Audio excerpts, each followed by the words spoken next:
이 시간 예배를 위해서 임영희 권사님께서 기도해 주시겠습니다.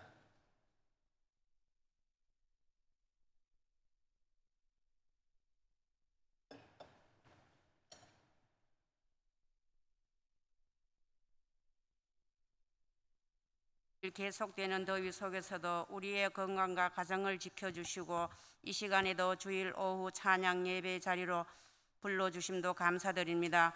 우리 예천교회 성도님들 함께 모여서 찬양과 기도로 주님께 영광 돌리며 소망 중에 살아가는 주님의 백성들이 되게 하옵소서. 주님, 저희들 코로나19와 변이 바이러스로 말미암아 우리들의 신앙이 침체될까 두렵습니다. 우리의 연약함을 아시는 주님, 믿음의 반석에 굳게 서게 하시며 기도로 승리하게 도와주시옵소서. 빨리 코로나가 종식되게 하옵소서. 하나님 아버지, 우리 교회에 한우들이 많습니다. 기억하시고 안수해 주셔서 기적이 일어나게 하옵소서. 지금 저희 교회는 여름 성경학교와 수련회가 시작되었습니다. 은혜로 시작해서 승리하게 하옵시며 학생들을 가르치는 교사 선생님들의 노고를 기억하시고 축복하옵소서. 늘 은혜로 채워주시옵소서. 비전 있는 교회로서 아동부가 부흥되게 하시며 청년들이 많이 붐비는 교회, 은혜가 충만한 교회, 사랑이 넘치는 우리 예천교회로 소문나게 하옵소서. 주님, 우리 당회장 목사님 출타 중에 계시오니 오가는 길을 지켜주시옵소서. 이제 말씀을 증거하시는 진현수 목사님께 영역을 7배나 더하시사 우리들 그 말씀 받아 세상에 나가서 빛과 소금의 직분을 감당하게 하시며 늘 준비해서 연주하는 합주단의 연주도 기쁘게 받아주시옵소서. 이 모든 말씀 우리를 죄에서 구원하신 예수님의 이름으로 기도 올리옵나이다. 아멘.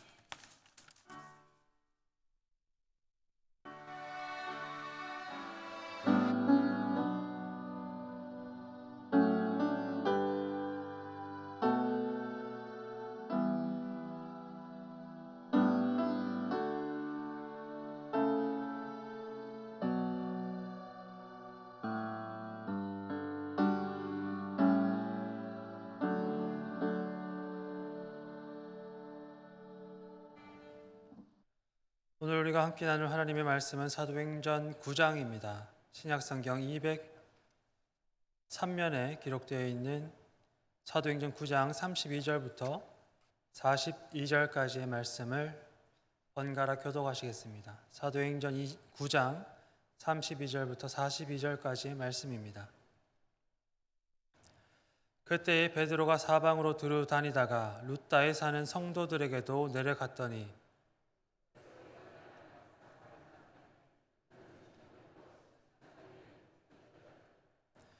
베드로가 이르되 에니야야, 예수 그리스도께서 너를 낫게 하시니 일어나 내 자리를 정돈하라 한데 곧 일어나니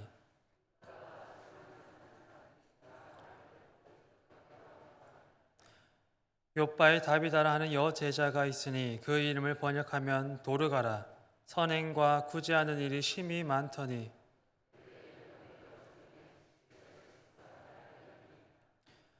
룻다가 욥바에서 가까운지라. 제자들이 베드로가 거기 있음을 듣고 두 사람을 보내어 지체 말고 와달라고 간청하여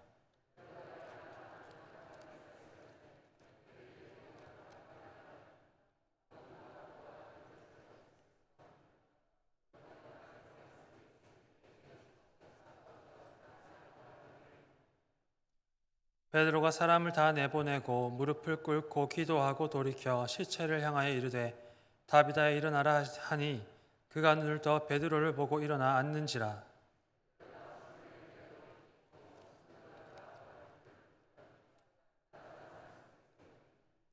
온 욥바 사람이 알고 많은 사람이 주를 믿더라. 아멘.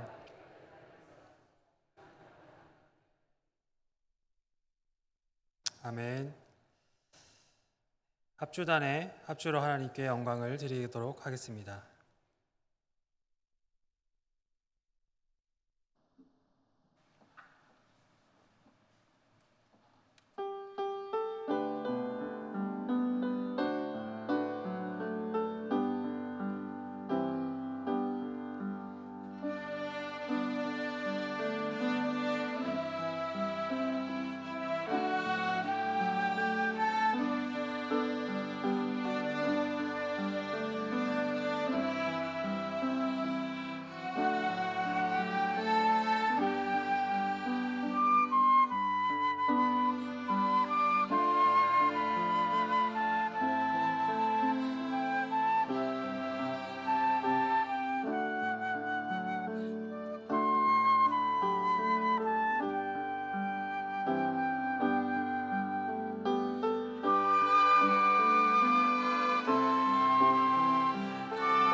우리 주님 예수 그리스도의 이름으로 평화의 인사를 드립니다. 주변 분들에게 이렇게 인사하시면 좋겠습니다. 샬롬. 세상이 어수선하고 날씨도 많이 더운데 하나님께서 삶과 그 영혼 가운데 평화를 지켜주시기를 기도드립니다. 어떤 이름은 부모님의 신앙을 반영합니다. 하나님의 은혜를 연상시키는 하은, 혹은 주님의 은혜라는 뜻을 연상시키는 주은이라는 이름과 같은 것들은 그가 기독교 가정에서 태어나서 영향을 받아 부모님의 신앙을 자연스럽게 물려받았을 것이라고 짐작을 하게 합니다. 때로는 성경 인물의 이름들을 만나볼 수 있는 경우들이 있습니다. 예전에 출석하던 교회에서 한 형제의 이름이 각각 여호 그리고 수아, 형이 여호고 이름이 수아였습니다. 둘이 합하여서 여호수아. 아마 삼형제였다라면 갈렙이 또 있지 않았을까. 한국에서 태어나서 한국에서 평생 살았음에도 불구하고 다니엘이라는 이름을 가진 사람들을 만나기도 하고, 이시성을 가진 사람들 중에서는 이사야를 간혹 만날 수도 있습니다. 하나님께 복을 받는 삶을 대표하는 요셉이라는 이름은 굉장히 흔하게 접할 수 있는 이름 중에 하나이고, 딸이 태어난 경우에는 에스더라는 이름을 지어주는 경우도 자주 볼 수 있습니다. 성경에 그렇게 주목받지 못하는 인물이기 때문에 그리 많이 사용되지는 않지만 드물게 루디아라는 이름을 또 만나볼 수도 있습니다. 예수님의 제자 중에서는 어떤 분들을 가장 많이 만나보셨습니까? 단연코 요한이 아닐까 싶습니다. 물론 직접 물어보지 못했기 때문에 이 요한이 세례 요한인지 아니면 예수님의 애제자 요한을 가리키는지는 확인하지 못했지만, 신학교 들어가면 가장 많이 만날 수 있는 사람 중에 한 명이 또 요한입니다. 종종 성경의 인물로 자녀의 이름을 지을 때 후보로 오르기는 하지만 꼭 대중적이고 유명하다고 해서 그 이름들이 선택되는 것은 아닌 듯합니다. 때문에 의외로 유명세에 비해서 찾아볼 수 없는 이름들이 아마 구약 성경에는 대표적으로 모세, 신약 성경에는 베드로가 있지 않을까 싶습니다. 혹시 주변에서 모세나 베드로 만나보신 경험 있으십니까? 간혹가다 모세는 그래도 만나볼 수가 있습니다. 베드로는 정말 찾아보기가 힘들죠. 베드로라는 이름을 들으면 성도님들께서는 어떤 기억이 떠오르십니까? 사람을 낚는 어부, 예수님의 수제자 3명 중에 첫째, 사도 바울에게는 교회 기둥과도 같은 사람이라고 칭찬을 받았던 초대교회 지도자, 그의 이름이 가리키는 것과 같이 반석과도 같은 사람, 하늘 문과 땅의 문을 열고 닫을 수 있는 열쇠를 주님께 받았던 유일한 제자. 설교 중에 예화로서 교회 전승에 대해서 한번 들어보신 기억이 있으시다면 베드로란 사람이 십자가에 거꾸로 매달렸던 순교자라고 기억하실지도 모르겠습니다. 우리말에 호랑이는 죽어서 가죽을 남기고 사람은 죽어서 이름을 남긴다 라는 말이 있지만, 시간의 틈새로 수많은 사람들이 사라지는 중에 그 이름이 남아 보존되는 일이 사실 일반적이지는 않습니다. 예수님의 제자들도 12명만이 아니었지만 우리에게도 12명의 이름만이 전해지고 있습니다. 그 중에서도 베드로는 특별한 취급을 받습니다. 나머지 제자들의 대다수는 그 이름이 12명의 제자 명단에 이름만 남아있는 경우들이 대다수이고, 소수의 사람들이 하나 혹은 둘 정도의 자기 자신의 이야기를 가지고 있습니다. 심지어 성경에 이 애제자라고 추정이 되는 요한이라는 제자 역시 뚜렷하게 독자적인 에피소드를 가지고 있지 않은 반면에 이 베드로, 이 사람은 예수 그리스도와 그의 복음이 주제가 되는 복음서 안에서도 수많은 사건과 이야기 속에 주조연급으로 등장하곤 합니다. 다른 제자들보다 베드로에 관한 기억이 우리에게 더 많이 남아있는 이유 역시 그 때문입니다. 다만 대체로 그 인상이 좀 부정적이다라는 것은 부인할 수 없는 사실인 것 같습니다. 이 베드로의 고유한 이야기 속에서 우리가 기억하는 그에 대한 인상은 아마 대체로 이렇게 요약할 수 있지 않을까 싶습니다. 성급함, 혈기왕성함, 믿음 없음, 허우대는 멀쩡한데 실속이 없음. 변화산에서 모세와 엘리야 사이에서 이야기를 나누시는 예수님을 보고 베드로는 초막셋을 짓자 건의합니다. 그리고 복음서는 이것을 베드로가 대체 무슨 말을 하는지 모르고 한 말이다 라고 평가합니다. 예수께서는 세 차례 십자가 죽음을 예고하셨을 때 그분을 붙잡으면서 강하게 항변했던 사람, 그 역시 베드로였습니다. 예수님은 그는 사탄이라 부르며 하나님의 일을 생각하지 않는다라고 꾸짖으셨습니다. 대제사장의 무리가 예수님을 잡아가던 날에 칼을 휘둘러서 그 대제사장의 종 말고라는 사람의 오른쪽 귀를 떨어뜨린 사람, 그 사람도 베드로로 알려져 있습니다. 복음서는 그리고 그 일이 두려움에 그가 당황하여 칼을 휘두른 것이다 라고 암시합니다. 예수께서 호수 위로 제자를 부르셔서 그 위를 걸어갔던 사람 역시 베드로였습니다. 그가 넘실거리는 물을 보고 두려움에 사로잡혀 물에 빠지기 전까지 어떤 기억보다도 우리 가운데 가장 뚜렷하게 기억되는 것은 예수께서 신문 받으시던 날 밤의 기억입니다. 그가 세 차례에 걸쳐서 주님을 부인했던 것. 모든 사람이 주를 버릴지라도 나는 그리하지 않겠습니다 라던 그의 고백과 함께 믿음이 작고 어리석은 사람으로 기억되는 까닭은 아마 그날 밤의 기억이 우리에게 가장 강렬하게 남아있는 까닭일 것입니다. 요한복음은 마지막 예수님의 부활 후에 있었던 베드로와의 세 차례의 문답을 기록에 남겨놓아 우리에게 들려줍니다. 네가 나를 사랑하느냐? 예수님의 물음과 내가 주님을 사랑하는 줄을 주께서 아시나이다 고백하는 베드로의 대화를 통해 우리에게 주어지는 것은 예수님의 위로와 격려입니다. 그러나 나머지 마태, 마가, 누가, 우리가 흔히 공관복음이라고 부르는 이 세 권의 복음서에서 베드로는 세 차례 예수님을 부인했던 제자, 그 제자로서 불명예스러운 퇴장을 합니다. 복음서가 예수님의 죽음 이후에 더 이상 베드로를 비추어 주고 있지 않기 때문입니다. 복음서만 놓고 보면 베드로의 인생은 실패한 인생, 주님께는 실패한 제자, 그렇게 인생이 끝이 납니다. 하나님께서 사도행전을 쓰지 않으셨더라면 영원히 실패자로 기억되었을 베드로는 성령을 통해 그의 인생의 전환을 맞이하게 됩니다. 불의 혀처럼 갈라지는 것들이 임하여 성령의 충만함을 받은 그에게서 시작되는 사도행전의 이야기.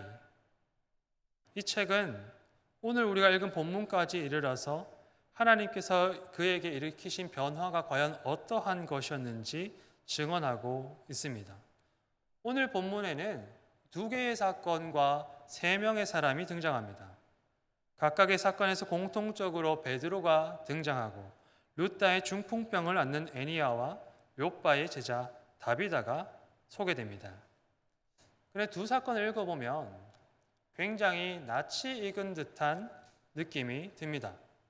루다의 이 동료 그리스도인들을 만나기 위해 찾아갔던 베드로는 아주 우연한 계기로 중풍병을 8년째 앓고 있는 애니야라는 사람을 만납니다. 이 8년이라는 시간은 결코 적은 시간이 아니죠. 성경에서 이 시간을 명확하게 기록해 놓은 이유는 이 12회를 혈루병으로 앓은 여인의 수고와 좌절을 상기시키기 위함입니다. 혈루병 앓았던 여인의 수고처럼 이 사람 역시 사람의 손으로 할 수 있는 일이 더 이상 없다는 것을 깨달을 정도로 매우 험난하고 긴 시간을 보내었다. 이 낯익은 느낌은 예수님을 생각나게 하기 때문입니다. 예수께서도 공생애의 초기에 이제 막 시몬 베드로와 안드레와 야고보와 요한을 첫 제자로 부르신 후에 가버나움에 잠시 들렸을 때에 이 네 사람의 어깨에 메어서 침상째 지붕을 타고 내려온 중풍병자를 만나셨던 예수님. 그때 예수께서는 그에게 이렇게 말씀하셨습니다. 작은 자야 내 죄사함을 받았느니라. 일어나 내 상을 가지고 집으로 가라. 그리고 그 일이 있은 후에 가버나움에 거주하던 유대인들은 모두 하나님께 영광을 돌리며 이르되 우리가 이런 일을 도무지 보지 못하였다 하고 하나님을 찬양합니다. 그 자리에 베드로가 있었습니다. 베드로는 지붕이 열리고 침상째 눕혀진 중풍병자가 내려오는 장면과 예수께서 그에게 건네신 말씀과 예수께서 말씀을 건네시자마자 이내 자리를 들고 집으로 돌아갔던 중풍병자의 뒷모습을 그리고 사람들의 놀라움과 찬양을 기억했습니다. 베드로는 시간이 지나고 장소가 바뀌었지만 자신이 예수님의 자리에 서 있음을 이해했습니다. 그는 선생 되신 예수께서 그러하셨던 것처럼 중풍병자에게 말을 건넵니다. 애니아야, 예수 그리스도께서 너를 낫게 하시니 일어나 내 자리를 정돈하라. 예수님이 아니라 예수님의 제자가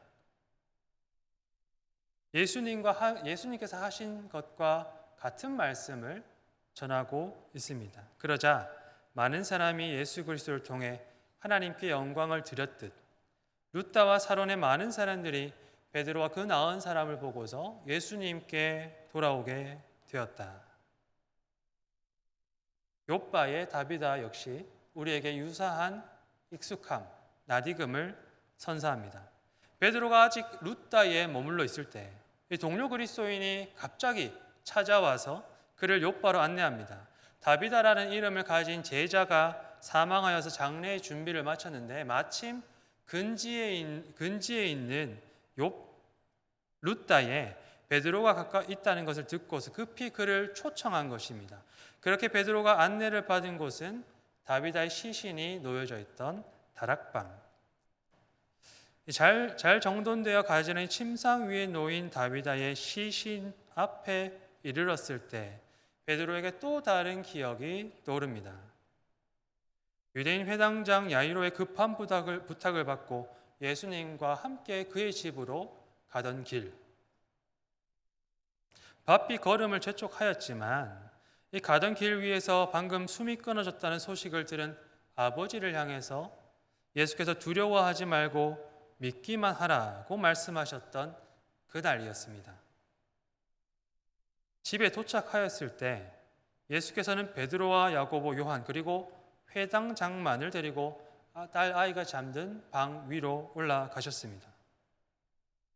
베드로는 그때도 예수님의 곁에서 그 일을 목격합니다. 예수께서는 야이로의 딸에게 이렇게 말씀하셨습니다. 달리다 굼, 소녀야 일어나라.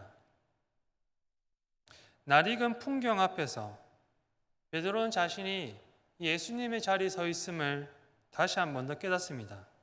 사람들을 다 내보내고 난 다음에 무릎을 꿇고 기도하고 깊이 잠이 든 다비다를 향해 이렇게 선언합니다. 다비다야, 일어나라. 다비다가 다시 살아났을 때 욥바의 많은 사람들이 그 일에 놀라며 주님을 믿게 되었다. 성경은 간혹 과거의 일을 연상시키는 듯한 이야기를 들려줄 때가 있습니다. 오늘 본문이 그러하고 예를 들어서 예수께서 오병이어로 5,000명의 군중을 먹이신 일이 그렇습니다. 이 일은 만나와 메추라기로 광야의 이스라엘을 배불리 먹이셨던 하나님의 일과 엘리사가 보리떡 20개와 자루에 담은 채소로 선지자 제자들을 배불리 먹고 남겼던 일을 떠올리게끔 합니다.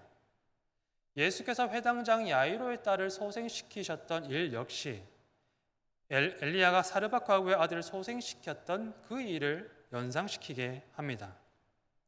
예수께서 사람들의 기억을 자극시킬 만한 일을 행하셨던 이유는 분명합니다. 이전에 하나님께서 그 은혜의 일을 행하셨던 것처럼 지금 예수님 안에서 하나님께서 그 일을 하고 계시다. 그것을 보이기 위함입니다. 그렇다면 오늘 예수님의 일을 생각나게 하는 베드로 또한 마찬가지입니다. 예수님의 제자된 베드로는 과거 예수께서 그러하셨던 것처럼 지금 예수님의 빈자리에서 그분의 일을 행하며 예수 안에 계신 성령께서 그 일을 하신 것처럼 베드로를 통해 성령이 예수님의 일을 행하고 계시다. 이 사실을 나타내고 있는 것입니다. 베드로에게는 자기 나름의 목적이 있었습니다. 그가 유다 지역에 세워진 교회를 둘러보고 격려하고자 루다에 내려갔던 것. 그러나 자신의 계획 밖에서 이러한 일을 마주하였을 때 그는 그 자리가 예수님의 자리임을 깨닫습니다. 또한 예수님의 빈자리를 제자된 자신이 채워야 한다는 것. 바로 그때임을 깨달았던 것입니다. 제자 베드로는 자기 계획을 고집하지 않고 주님의 일을 기억하고 주께서 하실 일을 행합니다. 오늘 본문에 등장하는 이 베드로는 예수님의 제자가 어떤 사람인지 말해줍니다. 예수님의 제자는 예수님의 일을 하는 사람, 예수님의 제자는 그분의 말씀과 행함을 보고 배워 그렇게 살아가는 사람, 예수님의 제자는 예수께서 그러하셨던 것처럼 성령의 능력으로 그 일을 하는 사람, 무엇보다도 자신이 있는 자리가 예수님의 자리임을 아는 사람. 사도행전 또한 이 사건 속에서 베드로가 경험하였던 변화가 무엇이었는지 은근히 들려줍니다. 우리가 앞에서 이야기를 나누었던 것처럼 복음서는 베드로의 실패를 더 이상 수습하지 않습니다. 실패한 인생으로 끝날 뻔했던 베드로. 요한복음은 하나님의 위로와 자비를 드러내고 있지만 그럼에도 불구하고 그곳에서도 베드로는 실패자로서 무대에서 내려옵니다. 그는 믿음이 작은 사람, 항상 두려움에 휘둘려서 제자의 직분을 감당하지 못했던 사람, 자기 계획과 욕심을 고집하는 까닭에 사탄이라고 책망받았던 사람, 끝내는 주 예수 그리스도를 부인했던 사람. 우리에게 이 복음서만 주어져 있었더라면 베드로에게도 소망이 없었겠지만 실패한 그리스도인들에게도 그리 많은 소망이 남지 않았을 것 같습니다. 다행히 하나님께서는 당신의 이야기를 계속해서 써내려 가십니다. 사도행전에 이르러 베드로에게 성령을 주시고 성령은 그를 새로운 손길로 변화시켜 나가십니다. 믿음 없어서 물에 빠졌던 베드로는 담담하게 예수 그리스도의 이름을 선포하며 애니야를 병상에서 일으킵니다. 겟세마네 동산에서 예수님의 부탁에도 불구하고 기도하지 못하고 잠이 들었던 수제자 베드로는 다윗 앞에서 주님의 이름을 부르며 기도합니다. 하나님께서는 베드로를 영원한 실패 가운데 두지 않으시고 그를 변화시키십니다. 마침내 믿음이 작고 제 것만 고집하던 베드로, 그는 변화된 모습으로 예수 그리스도의 자리에 서게 되었다. 그리스도인을 가리키는 다양한 말이 성경에서 소개됩니다. 그리스도인은 하나님의 성도이자 하나님의 백성이고 교회이면서 또한 우리 주님 예수 그리스도의 몸의 지체입니다. 이 많은 말들을 하나같이 우리 주님을, 우리 주님 예수를 그리스도로 고백하는 사람들을 가리키고 있지만 하나님과 관계 맺고 있는 우리의 서로 다른 특징들을 강조하는 말들입니다. 그리고 지금까지 우리가 이야기했던 것처럼 그리스도인을 가리키는 또 다른 말로 제자라는 단어가 있습니다. 예수님을 선생으로 삼고 그의 말과 행동을 보고 배우며 그의 성품과 믿음을 닮아서 예수님의 일을 하는 사람, 그런 사람을 강조하는 제자로서의 그리스도인, 제자된 예천교회의 성도님들께 오늘 베드로가 보여주는 이 성령의 변화가 날이 갈수록, 믿음의 날들이 더해 갈수록 켜켜이 쌓여 가시는 은혜가 함께 하시기를 주님의 이름으로 축복합니다. 또한 실패 가운데 하나님의 은혜로 제자된 베드로의 모습 속에서 혹여 실패 가운데 계시다면 하나님의 위로와 믿음의 소망이 항상 함께 하시는 은혜 있으시기를 주님의 이름으로 축원합니다.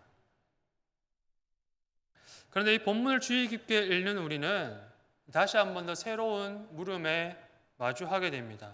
이 본문의 주인공이 과연 누구일까요? 이야기는 베드로를 중심으로 해서 이루어지고 있는 것 같습니다. 그런데 정말 베드로가 혹은 베드로만 비추고 있는 것일까요? 본문을 주의 깊게 읽다 보니 이런 생각이 들게 됩니다. 왜 그 많고 많은 사람들 중에 하필이면 애니야와 다비다일까? 당시에 중풍병을 앓고 있던 사람들 중에 정말 애니야 한 사람만이 중풍병을 앓았던 것일까? 초대 그리스도교의 동료 그리스도인들 중에 마침 그때 사망했던 사람이 애니야 한 사람이었을 뿐이었을까?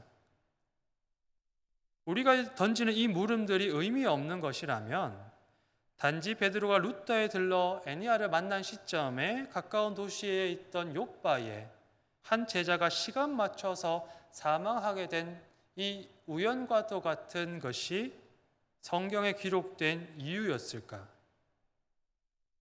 성경은 사실 우리가 이렇게 던지는 질문들에 생각하지 않은 듯이 답을 줄 만한 내용들을 가지고 있지 않습니다. 때문에 우리는 이 물음에 대한 답을 얻기 위해 성경의 앞뒤를 살펴보고 다른 본문들과 오늘 본문을 비교하면서 더듬더듬 찾아가는 수밖에 없습니다. 앞서 말씀을 나눈 것처럼 베드로의 이 두 사건이 예수님의 일을 떠올리게끔 하기 위하여서 하나님께서 의도하셨던 일이라면 우리는 예수님의 이야기를 담은 본문으로 잠시 돌아갈 필요가 있습니다. 예수님 사건과 이 이야기를 한번 비교해 보는 것이죠. 내 친구에게 이끌려서 침상째 예수님을 찾아왔던 중풍병자와 야이로의 딸 이야기가 오늘 본문과 함께 비교하여 읽어본다면 확인할 수 있는 차이, 그것을 통해서 우리는 다시금 이렇게 묻게 됩니다. 왜 이 두 사람은 이름이 남게 되었는가? 예수님의 이야기 속에서는 중풍병자도 회당장 야이로의 딸의 이름도 기록되지가 않는데 애니야와 다비다의 이름을 남기신 이유가 과연 무엇일까? 교육받은 소수의 사람들만 문자를 사용할 수 있어서 기록하는 것이 전문적인 일이었던 고대 사회에서 사건은 흔히 말을 통해서 전달되었습니다. 그 과정에서 듣고 전하는 사람들 사이에 내용이 달라지는 일은 흔하게 발생하는 사고 중에 하나였습니다. 그럴 때면 사건은 쉽게 흐릿해지고 그 내용의 사실 여부를 판단하는 일은 그 내용의 사실 여부를 신뢰하는 일은 점차 어려워집니다. 그런 경우에 이름이 기억되어 전달되는 것은 이 일의 확실함을 보증하는 요소입니다. 이름이 기억되기 때문에 사람들은 그 사건의 주인공들을 찾아가서 진상을 확인할 수 있습니다. 루다라는 도시가 기억이 되기 때문에 루다를 찾아가서 애니야라는 사람에게 그 일의 진상을 물어볼 수가 있습니다. 몇 세대가 지나서 애니야라는 사람이 깊은 잠 속에 들었다 할지라도 루다에 찾아가 그 흔적을 찾아볼 수 있는 것입니다. 그래서 이들의 이름은 제자 베드로를 통해 계속된 예수님의 일을 확실함을 보증해주는 역할을 합니다. 그러나 이 다비다의 이름은 애니야의 이름과 달리 하나님의 깊은 뜻이 담겨져 있습니다. 그가 특별히 제자라고 불리고 있기 때문입니다. 오늘 우리가 읽은 성경 본문에서는 여제자라고 번역이 되었는데 신약 성경을 통틀어서 이 단어는 여기서 단 한 번 등장합니다. 여제자 다비다. 결론부터 말씀드리자면 하나님께서는 다비다의 이름을 통해서 우리에게 이렇게 말씀하고 계십니다. 너희는 다비다를 기억하라. 성경의 흔적이 잘 남아있지 않지만 교회 역사를 연구하는 학자들은 초대교회에서 남성과 여성이 동등한 입장에서 지도력을 가지고 교회를 섬겼다고 평가합니다. 여성이 2등 시민 혹은 남성의 소유물이자 경제적으로 온전히 의존하는 입장에 있었던 고대 사회에서 예수님을 통해 이 땅에 찾아온 하나님의 새로운 공동체 교회 안에서는 성별이 사람을 구분하는 기준이 되지 못했던 것입니다. 이는 남성이나 여성이나 노인이나 젊은이나 자유인이나 종이나 모두 한 성령을 받게 되리라는 선지자 요엘의 예언의 성취이기도 합니다. 교회 안에서 하나님의 새로운 시대가 열렸던 것입니다. 다비다는 그런 교회의 지도자 중 한 사람으로 평가됩니다. 그가 했던 일은 많은 일들 중에서도 과부를 돌보는 일. 구약 성경은 한결같이 이 과부를 가난한 자와 고아와 함께 대표적인 사회적 약자로 분류합니다. 공동체에 도움이 없다면 생명을 이어가기 어려운 사람들, 온전하게 그 사람 삶이 다른 이들의 형편에 의존되어 있는 사람들. 신약 시대에도 이 형편은 크게 다르지 않아서 유대 사회에서는 여전히 여성이 아버지나 남편이나 아들 없이 과부된 경우에는 금세 살 길이 막막한 처지로 전락해버리는 그런 시대였습니다. 그런데 성경이 야이로의 딸의 이야기와 비교되는 다비다의 이야기를 수록하면서 눈에 띄게 남겨놓은 것은 비단 그 사람의 이름뿐만이 아닙니다. 성경은 다비다를 두고 이런 설명을 덧붙입니다. 그는 욥바의 제자였다. 선행과 구제하는 일이 심히 많았다. 베드로가 그의 시신이 놓인 다락방에 올라갔을 때 그곳에서 공동생활을 하던 모든 과부가 그 주위에 모여서서 울었다. 그리고 도르가의 생전에 그와 함께 지은 속옷과 겉옷을 다 내보였다. 제자 다비다. 그가 이 선행과 구제하는 일이 심히 많았다는 것은 교회로서, 이 교회 지도자로서 예수 그리스도의 일을 했다라는 뜻입니다. 선행과 구제는 교회의 사명을 나타내는 대표적인 표현으로 성경 안에서 사용되는 것이기 때문이죠. 그는 예수님의 제자로서 선생의 말과 삶을 자신의 것으로 삼는 사람이었습니다. 더욱이 그가 그렇게 살아갔던 내용이 우리의 눈길을 끕니다. 도르가는 사회에서 가장 소외되고 의지할 곳 없는 사람들, 다른 사람들의 자선과 호의에 기대지 않고서는 살아갈 수 없는 과부들, 그 사람들과 함께 공동의 생활을 하면서 그들이 스스로 자립할 수 있도록 누군가에게 의존되어 살아가는 유대 그리스 사회의 2등 시민이 아니라 하나님 나라의 한 백성이 될 수 있도록 그렇게 돕는 역할을 했던 것, 그것이 다비다의 헌신이었습니다. 신약학자들은 이 다비다가 섬긴 공동체가 속옷과 겉옷을 만드는 일을 생계의 수단으로 삼았다는 점에서 다비다가 본래 재봉사가 아니었겠느냐 추측합니다. 그 시대 여성으로서는 매우 드물게 자신의 직업을 가지고 있으면서도 기술을 가지고 있고 또한 부유한 경제력을 가지고 있어서 특별히 하나님께서 그 백성들에게 맡기신 과부를 위해 자신의 재산과 삶과 시간을 내어놓고 그들과 공동체를 이루어 살면서 연대하고 협력하여 그 연약한 사람들이 자립할 수 있도록 도왔을 것의 증거, 그것이 바로 과부들이 손에 내놓아뒀던 속옷과 겉옷이었을 것이다. 예수님의 마음을 가지고 슬픈 자를 위로하며 십자가 위에 자신의 모든 것을 내어주신 예수님처럼 내 모든 소유를 내어놓아 사람들의 삶을 구원했던 다비다. 하나님께서 베드로만 주목하셨더라면 기억되지 않았을, 그저 익명으로 무명으로 남았을 한 사람의 이름을 기록하시면서 하나님께서는 교회를 향해 이렇게 말씀하십니다. 너희는 제자 다비다를 기억하라. 주님의 성령이 우리에게 충만하셔서 예수님의 참된 제자 되는 예천교회 성도님들 되시기를 소망합니다. 제자됨의 길이 비록 우리에게 무엇을 요구할 수도 있겠지만 그리스도와 함께함이 우리에게 참된 소망과 기쁨 될 때 제자로서 십자가에 자신의 모든 것을 내어주시기를 기꺼이 하신 예수님의 길을 감사로 따라 나갈 수 있는 교회 되기를 기도합니다. 성령의 은혜가 함께 하시기를, 제자의 삶을 통해 하나님께 기억되는 성도 되시기를 주님의 이름으로 축원합니다. 함께 기도하시겠습니다. 하나님, 온전한 제자의 삶을 살기 원합니다. 주님께 듣고 주님을 보고 그 마음을 닮아 배워 행동하게 하옵소서. 시간이 지나도 돌같은 마음으로 살아가는 이들 아니라 주님의 손길에 나를 내어드려 변화된 삶 되기를 기도합니다.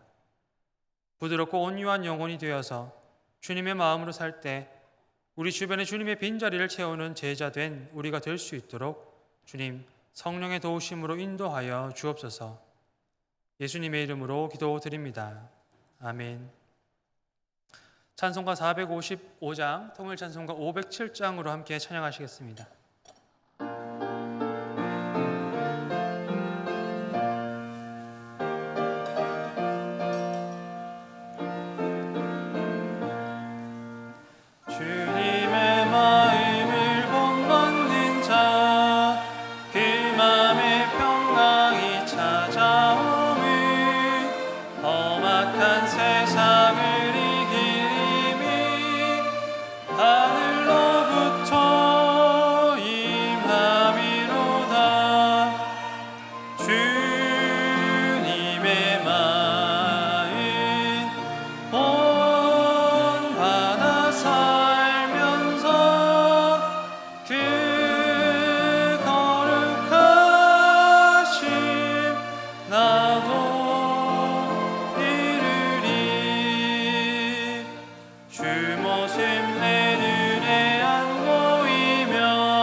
가는 길 거칠고 험하여도 내 맘에 불평이 없어짐은 십자가 고난을 이겨내신 주님의 마음 본받음이라.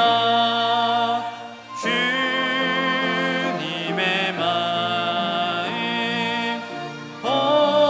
본받아 살면서 그 거룩하신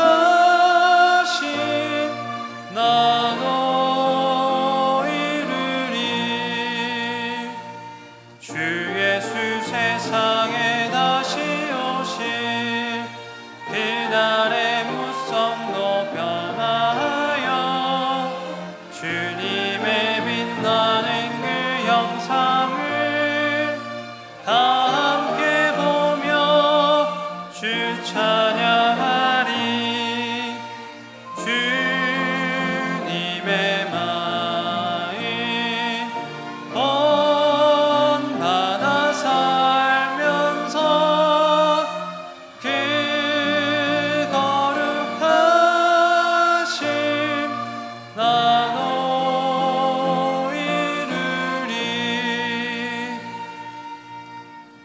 교회 소식을 전해드리겠습니다. 정기당회 다음 주일 2부 예배 후 당회실에서 있습니다. 영준호회 장로 산악회 44차 산행이 8월 26일, 28일 제주도에서 있습니다. 신청이 오는 화요일 7월 20일까지입니다. 김장호 장로님께 문의를 부탁드립니다. 교회학교 여름 행사가 오늘부터 시작해서 8월 달까지 계속됩니다. 이를 위해서 함께 기도하여 주시고, 담임 목사님께서는 봉화 두문교회 목사 위임 예식에 순서를 맡으셔서 출타하셨습니다. 돌아오는 길까지 안전하실 수 있도록 기도 부탁드립니다. 축도로 예배를 마치도록 하겠습니다. 이제는 우리 주님 예수 그리스도의 은혜와 하나님의 사랑과 성령님의 함께 하심이 예수 그리스도의 제자로 부름을 받아 그 제자된 삶을 살기를 다짐하고 결단하는 이곳에 모여 예배하는 모든 그리스도인들 위해, 주님의 성도 위에 지금부터 영원토록 함께 하옵시기를 간절히 축원하옵나이다. 아멘.